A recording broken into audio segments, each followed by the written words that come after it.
नमस्कार दोस्तों, कैसे हैं आप सब।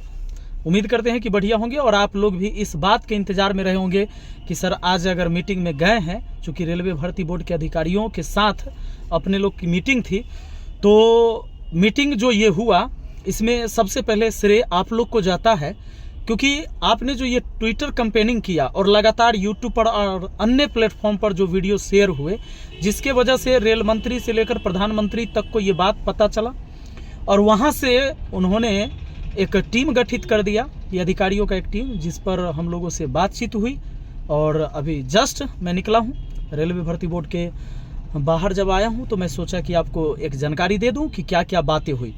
तो सबसे पहले कि आप जानते हैं कि 5,694 शायद समथिंग ये बहाली आई थी। ये बहुत कम थी एएलपी की बहाली, क्योंकि रेलवे के इतिहास में आज तक इतना कम वैकेंसी कभी नहीं आया था। मुद्दा यही था।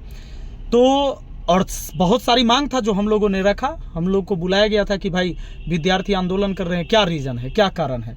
तो हम लोगों ने बताया कि 6 साल विद्यार्थी वेट करता है, पूरे 6 साल तक वैकेंसी नहीं आती है एलपी टेक्नीशियन की, क्योंकि 2018 के बाद ये पहली बार आई है। ऐसे में कैसे काम चलेगा।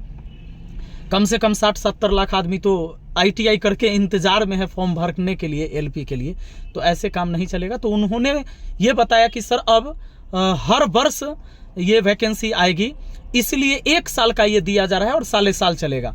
तो हम लोगों ने बस यही कहा कि भाई जब साले साल चलेगा तो इसके लिए कोई कैलेंडर तो आपने जारी नहीं किया, तो हम आपकी बात पर कैसे भरोसा करें। तो फिर उन्होंने बताया कि चलिए और इसके लिए कैलेंडर भी अब जारी करवाएंगे और सारी मुद्दा पर बात किया जो आप लोगों ने मुझे बताया था, जैसे एज में छूट होनी चाहिए, क्योंकि कोरोना के लेकर कई सारे एग्जाम में छूट दिए भी गए हैं, जैसे एसएससी-जीडी में भी आपने देखा, इधर यूपी पुलिस में भी छूट दिया गया है। तो रेलवे में भी छूट मिलना ही चाहिए, क्योंकि बहुत सारे बच्चे उससे तो प्रभावित हुए ही थे जो फॉर्म भर सकते थे, और एज में छूट नहीं मिलेगा और 6 साल बाद वैकेंसी आती है तो उन बच्चों का क्या होगा जो पिछले साल जिनका एज निकल गया। क्योंकि पिछले साल अगर बहाली आई हुई होती, 2 साल पहले बहाली आई होती, तो वो बच्चे आ जाते, इस बहाली में शामिल हो जाते। तो इस पर भी बात हुई। सबसे बड़ी बात कि सीट बढ़ाने का लेकर बात हुई कि भाई एलपी का सीट इतना कम नहीं रहना चाहिए। पीछे के जो 6 साल से आपने बहाली नहीं लिया उस सारे सीट को इंक्लूड कीजिए और अगले साल से हर साल आप साल वाइज कर दीजिए कैलेंडर जारी करके, कोई दिक्कत नहीं। तो कैलेंडर भी जारी करना है और पीछे 6 साल से आपने जो बहाली नहीं दिया उतना सीट इसमें ऐड किया जाए और एएलपी के साथ साथ टेक्नीशियन का भी सीट, और दोनों एग्जाम चूंकि साथ होता है तो दोनों बहाली एक के बार होना चाहिए। तो हम लोग का ये प्रस्ताव रहा। उसके बाद ग्रुप डी के लिए भी बताया जाए, तो मोटा मोटी ग्रुप डी के लिए भी बताया गया कि ये आने वाले फरवरी तक, समझ लीजिए ना, फरवरी में उसके लिए भी फिर से एक नोटिफिकेशन आएगा। और अब पूरा जेईई के लिए भी, और पूरा ये अनुमान आप कर लीजिए कि 26 जनवरी से पहले या 26 जनवरी तक आपको विभाग के तरफ से, रेलवे भर्ती बोर्ड की तरफ से दूसरा नोटिफिकेशन आएगा ही, और सीट की संख्या भी बढ़ेगी, एलपी टेक्नीशियन की भी साथ में होगी।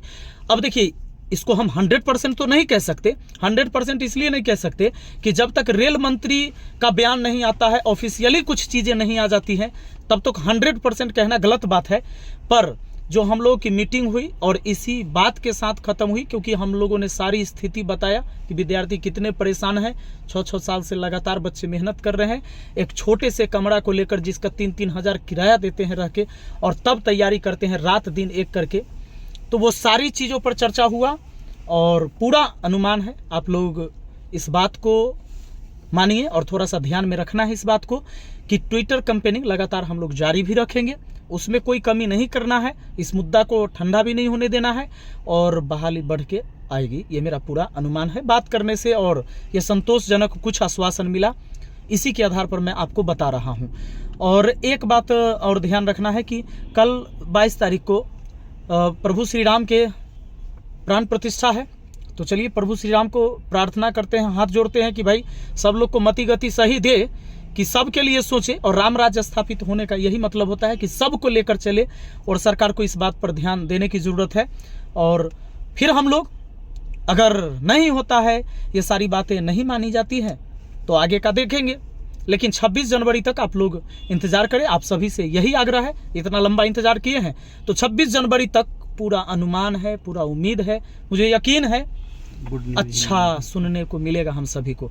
इसी के साथ चूँकि बात जो हुई है वही बात मैं बताऊंगा आपको, और बना के अपने मन से कुछ करके आपको बताने की मुझे कोई ज़रूरत नहीं है। ठीक है, मिलते हैं फिर अगली वीडियो में। थैंक यू, लव यू, जय हिंद, जय भारत।